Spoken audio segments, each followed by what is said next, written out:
말씀은 문제를 해결하는 가정의 모습이에요.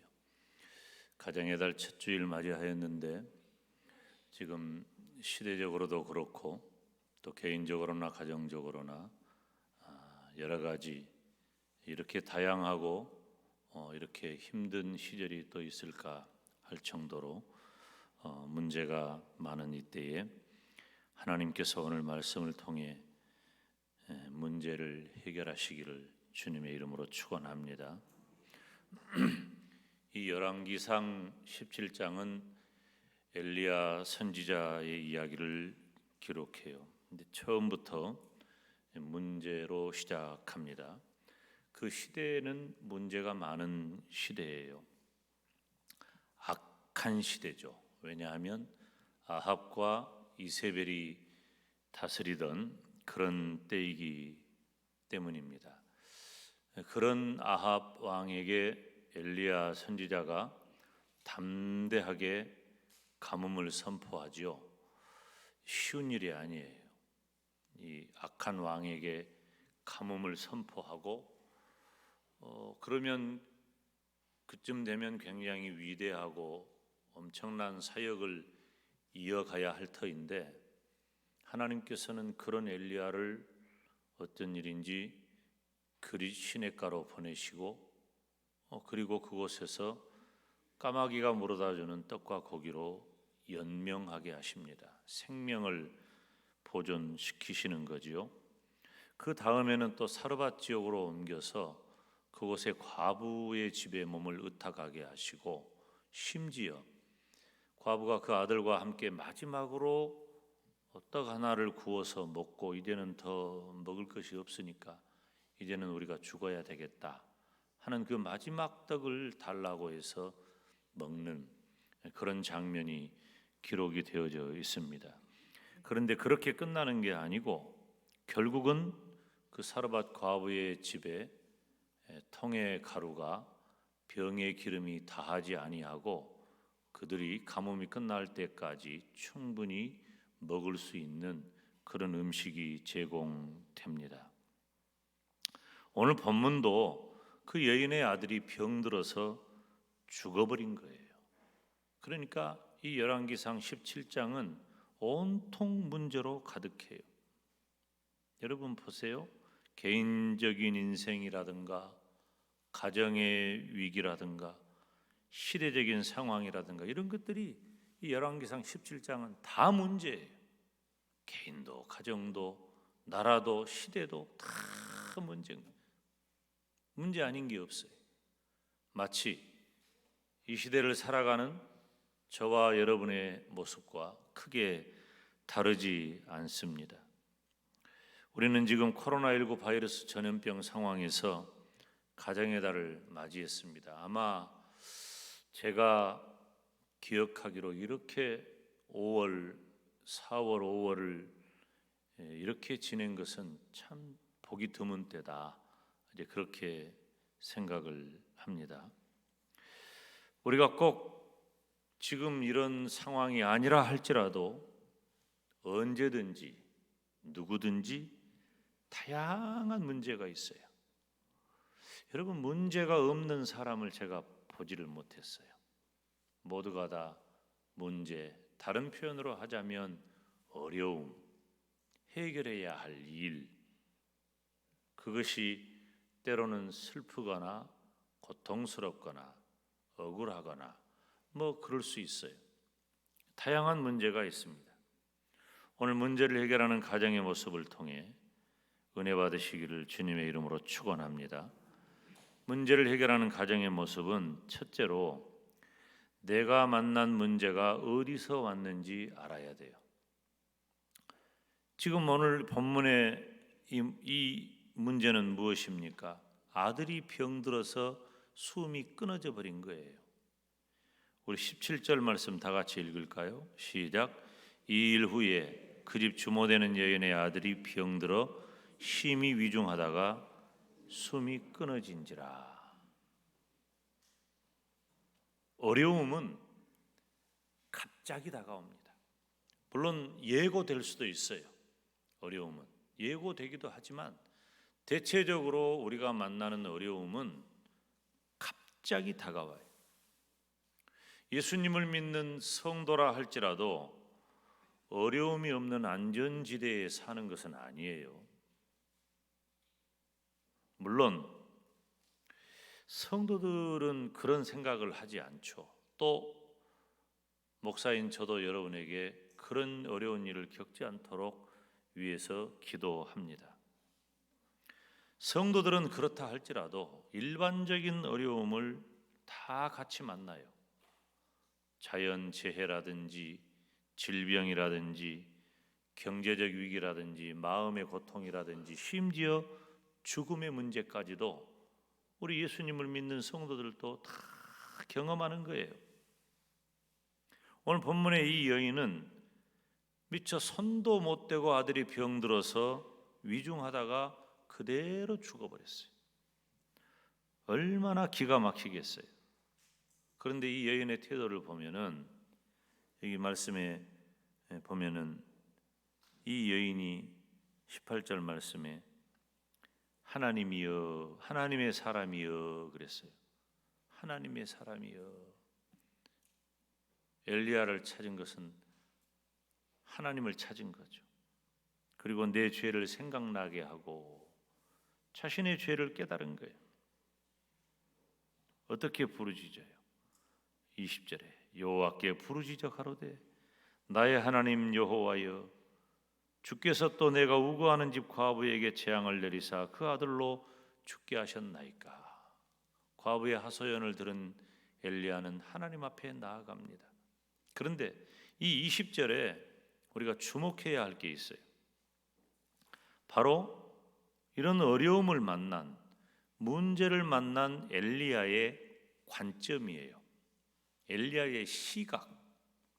엘리야는 지금 이 여인의 아들이 죽어버린 이 기가 막히고 얼마나 고통스러운 이 절망적인 이런 상황을 엘리야는 어떻게 보았는가? 이 엘리야의 관점, 이 엘리야의 시각이 굉장히 중요합니다. 엘리야의 관점은 한마디로 말하면 하나님께서 이 일은 하셨다고 보는 거예요. 제가 오늘 첫 번째 대지를 내가 만난 문제가 어디서 왔는지 알아야 한다. 그 말씀을 드렸죠. 우리가 만난 문제가 어디서 왔는가? 엘리야는 하나님께서 하신 일이라고 결론을 내린 거예요. 갑자기 다가온 어려움, 심각한 문제, 우리를 둘러싸고 있는 절망스러운 환경들, 여러분 우연한 일이 아닙니다. 하나님을 벗어난 그 어떤 일도 없어요. 모두가 다 하나님의 허락 없이 되지 않습니다. 참 이 부분이 믿음이 연약한 분들에게는 시험거리가 되죠. 제가 신학교 수업할 때 90분 수업을 해요. 이제 45분 100분 수업을 하는구나. 50분 수업을 하고 10분 쉬고 또 50분 수업을 해. 중간에 이제 좀 쉬는 시간이 있어.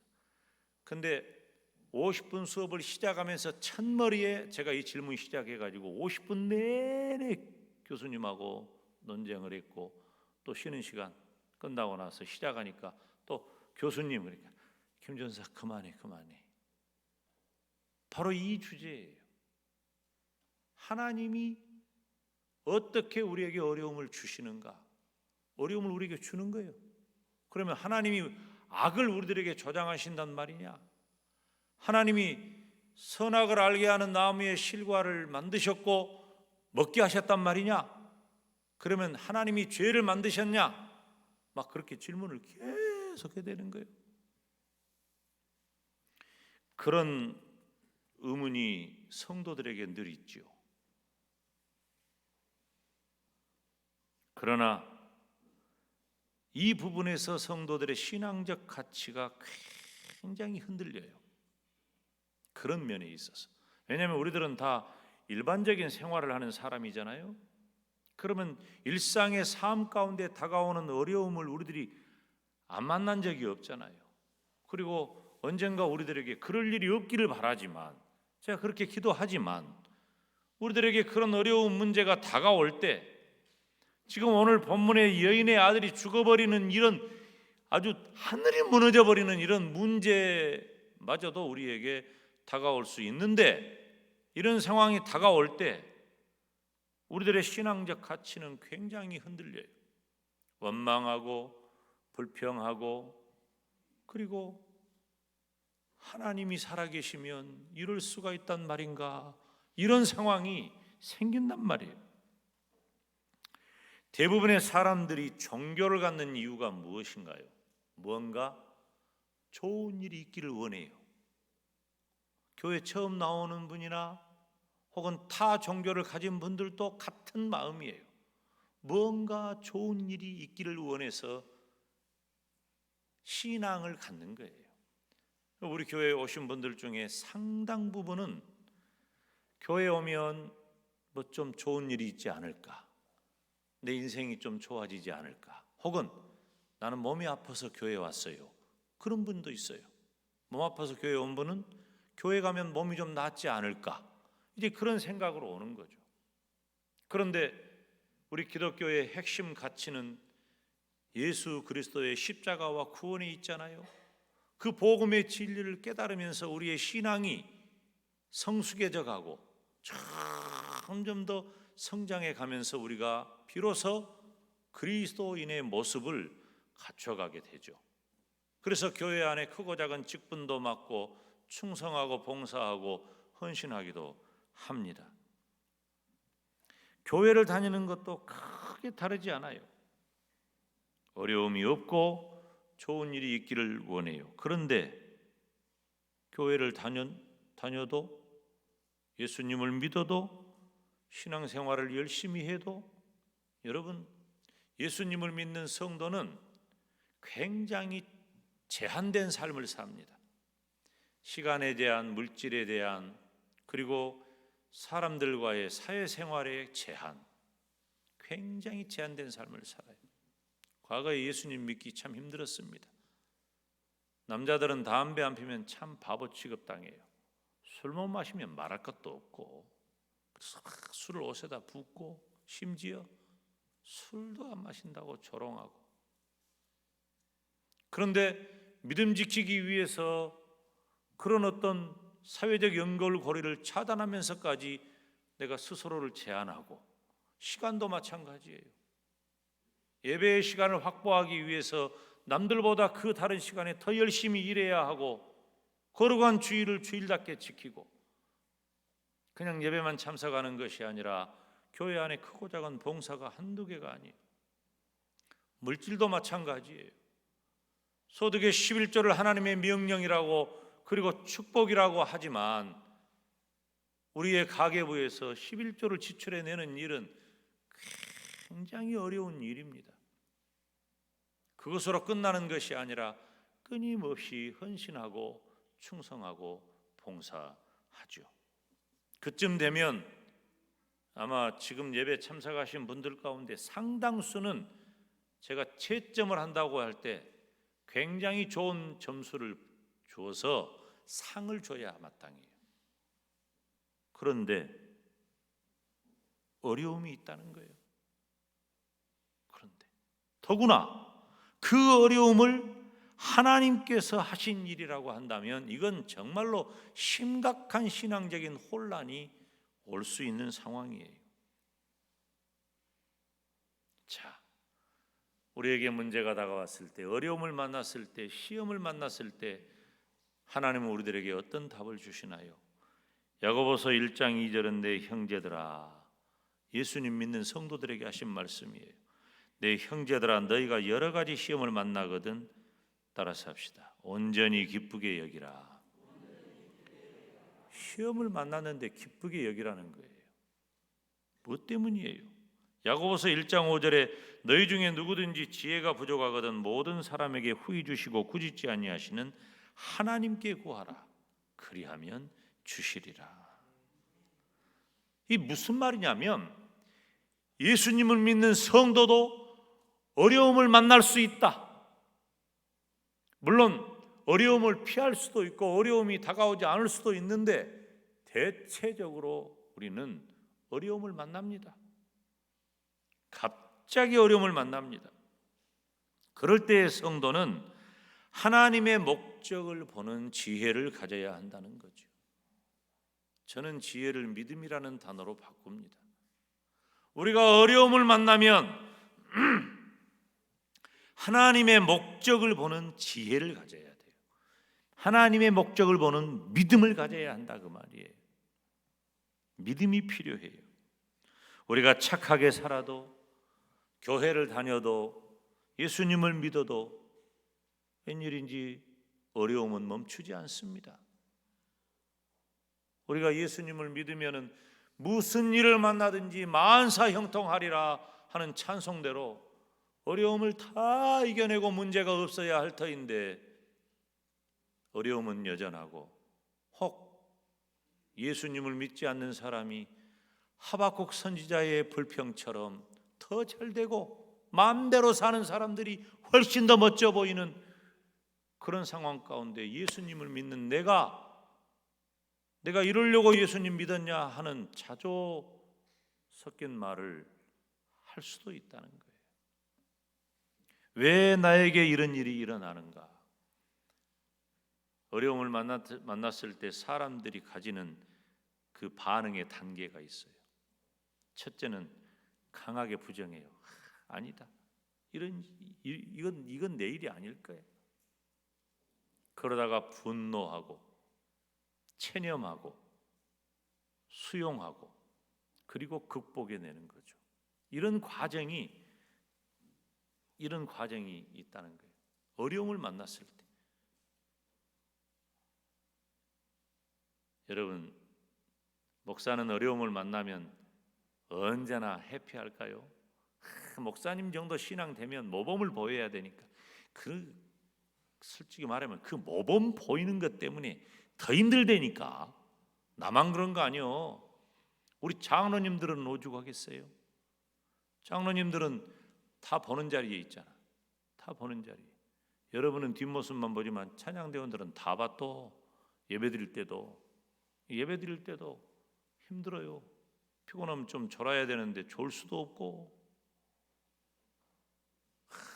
모범적인 위치에 있어야 할 중직자들은 모범적인 위치를 벗어나잖아요. 굉장히 힘듭니다. 사람들의 반응이 더 커지기 때문에 그래요. 그러니까 제가 우리 장로님들 위해서 기도할 때 그런 기도 하잖아요. 장로가 되었으니 물질로도 부자가 되고 영적으로도 건강하고 육적으로도 건강하고 가정도 복을 받고 자녀선이 복을 받아라. 그게 장로의 축복인 거예요. 그것이. 왜? 그렇게 해야 성도들이 바라보니까. 근데 우리 장로님들이 어려움이 없나? 어려움이 있어. 장로님도 장로님 가정도 어려움이 있어. 바꿔 말하면 우리 모두는 다 어려움을 만난다는 말이에요. 어려움을 만난다. 중요한 건 뭐냐? 우리가 신앙하는 하나님은 방관자가 아니라는 거예요. 이 일을 통해 반드시 이 일을 통해 이루고자 하시는 하나님의 목적이 있단 말이에요. 하나님의 목적이. 금이 원래부터 금이 아니에요. 뜨거운 다 녹아내릴 정도의 뜨거운 그 풀무 속에 들어가야, 용광로 속에 들어가야 비로소 정금이 나오는 거예요. 진주가 그냥 진주가 아니에요. 조개의 엄청난 고통의 시간들을 지나가게 한 다음에야 비로소 가치가 있는 진주가 나오는 거예요. 사랑하는 여러분, 내가 만난 문제가 어디서 왔는지 우리가 알 필요가 있어요. 우리는 이것 담대하게 선언해야 합니다. 나에게 이 어려움을 주신 이는 하나님이시다. 하나님의 계획이 있다. 하나님의 뜻이 있다. 하나님의 목적이 있다. 어려움 만나면 우왕좌왕하고 당황해가지고 마음도 추스리지 못하고 어째서 나한테 이런 일이 생긴다냐. 마음은 충분히 이해해요. 충분히. 저도 마찬가지니까. 그런데 우리가 만난 그 어떤 일에도 하나님의 목적이 있어. 그래서 하나님이 이 어려움을 주신 거예요. 저는 우리가 만난 어려움은 하나님이 이기게 해주시니까 뭐 그 앞에 어디서 왔는지 이것에 대해서는 생각하지 말자. 천만의 말씀이에요. 우리는 받아들여야 돼요. 하나님에게서 이 어려움이 허락되었다는 사실을 알아야 된단 말이에요. 그러면 두 번째로 이 문제를 어떻게 해결하느냐? 하나님에게서 문제가 왔고 하나님만이 그 문제를 해결하시는 줄로 믿습니다. 우리가 성경을 다 같이 읽읍시다. 열왕기상 17장 21절 22절 시작. 그 아이 위에 몸을 3번 펴서 엎드리고 여호와께 부르짖어 가로되 나의 하나님 여호와여 원컨대 이 아이의 혼으로 그 몸에 돌아오게 하옵소서 하니 여호와께서 엘리야의 소리를 들으심으로 그 아이의 혼이 몸으로 돌아오고 살아난지라. 할렐루야. 엘리야는 하나님이 하신 일인 줄 알았어요. 그래서 하나님께 구했어요. 여러분, 오늘 본문에 드러난 그 엘리야의 신앙적 모습은 두 가지 정도예요. 첫째는 엘리야는 주의 종이니까 엘리야는 자신의 책임을 먼저 생각한 거예요. 20절 말씀에 여호와께 부르짖어 가로되 나의 하나님 여호와여 주께서 또 내가 우거하는 집 과부에게 재앙을 내리사 그 아들로 죽게 하셨나이까? 하나님이 하신 일을 안 거예요. 여러분, 저는 주의 종의 길을 가면서 성도들을 대할 때 제가 참 힘들 때는 뭐냐, 제가 이건 언론사 방송국 인터뷰를 할 때 여러 번 제가 고백했던 이야기인데, 목사님 목회하면서 힘들 때가 언제입니까? 어떤 목사님은 당회할 때 힘들다 그래요. 그래서 회중에 당회를 싫어해요. 목사님들이 이제 우스갯소리로 하는 건데, 김 목사는 언제가 힘듭니까? 나는 성도들이 힘들 때 내가 힘들다고 말해요. 참 힘들어요. 성도들이 가지고 있는 그 아픔이 고스란히 내 책임인 것 같기도 하고, 또 성도들의 그 어려움을 내가 거의 체감해요. 여러분들이 어려움 만나지 말고 여러분이 다 잘 사시기 바래요. 그래야 내가 좋아. 내 마음이 기쁘고 감사해. 근데 그 어려움을 만날 때 하나님은 주의 종을 통해서 역사하셔요. 저에게도 때로는 개인적인 체험이 있어요. 때로는 하나님의 은혜로 역사하셔서 문제가 해결되고, 그 문제는 여러 가지 종류가 있어요. 그런데 그것은 제가 일반화하면 안 되기 때문에, 우리 개혁주의 신앙으로 이건 일반화할 일이 아닌데 개인적인 체험이니까 말을 안 하는 것뿐이에요. 가장 분명한 것은 내가 여러분에게 공개해요. 뭐냐? 주의 종의 기도와 말씀을 통해서 하나님은 역사하십니다. 그래서 제가 늘 하는 말이 주의 종과 함께 기도하라. 여러분 해봐요. 여러분의 인생이 바뀔 겁니다. 분명한 것. 그리고 주의 종과 함께 기도하면서 주의 종이 전한 말씀을 하나님이 지금 이 시간에 나에게 주시는 말씀으로 붙잡아야 돼. 그것이 지금 여러분이 만난 문제 해결의 열쇠라고 하는 것이에요. 그리고 엘리야의 두 번째 신앙은 하나님께서 해결하신다는 거예요. 22절에도 여호와께서 엘리야의 소리를 들으셨다 그랬잖아.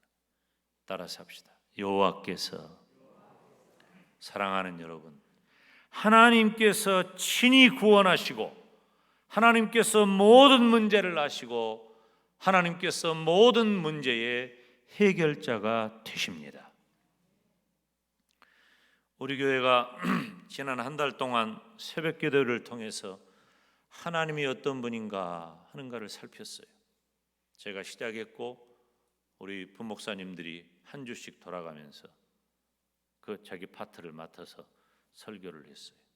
하나님의 창조와 구속의 경륜을 통해서 하나님이 어떤 분이냐? 하나님은 스스로 계시고 역사하시는 분이다. 하나님은 온 세상을 창조하시고 보존하시고 통치하시는 분이다. 하나님은 지금도 살아계셔서 우리 가운데 역사하시는 살아계신 하나님이시다. 여러분, 잊어버리면 안 돼요. 하나님이 우리 눈에 보이지 않는다고 하나님에 대해서 함부로 생각하면 안 돼. 하나님은 박물관에 있는 박제가 아니에요. 하나님은 지금도 살아계시고 하나님은 지금도 다스리시고 하나님은 지금도 역사하셔요. 나에게, 나의 가정에, 이 나라에, 온 세상에 지금도 살아계셔서 하나님은 역사하십니다. 우리가 만나는 질병이나 경제나 마음의 문제나 어떤 일도 하나님은 다 해결하실 줄로 믿습니다. 저는 제가 신앙하는 하나님이, 제가 고백해요. 내 인생 동안 하나님은 모든 문제도 주셨지만 모든 문제도 해결하셨습니다. 찬송가 395장 보면은 참 은혜가 돼요. 너 시험을 당해 범죄치 말고 너 용기를 다해 곧 물리쳐라. 너 시험을 이겨 새 힘을 얻고 주 예수를 믿어 늘 승리하라. 우리 구주의 힘과 그의 위로를 빌라. 주님 내 편에 서서 항상 도우시리. 할렐루야. 주님은 내 편이에요. 항상 도우십니다. 사랑하는 여러분, 지금 우리는 어느 때보다도 위기의 시대, 문제의 시대를 살고 있어요. 개인적으로 만난 어려움, 가정적으로 만난 어려움, 시대적으로 만난 어려움, 이것들이 다 우리를 둘러싸고 있어. 어떻게 할 거예요? 모든 문제는 하나님의 뜻이 있음을 붙잡으시기 바랍니다. 그리고 하나님에게서 그 모든 문제를 해결받는 멋진 믿음의 사람이 되시기를 주님의 이름으로 축원합니다. 기도하겠습니다. 걸어가신 아버지 하나님, 개인적이든 가정적이든 크고 작은 어려움을 만난 5월의 첫 주일, 사랑하시는 주의 백성들이 모든 문제에는 하나님의 뜻이 있음을 깨닫게 하시고 그 모든 문제를 하나님으로부터 해결받게 하여 주옵소서. 예수님의 이름으로 기도하옵나이다. 아멘. 305장 찬송합니다.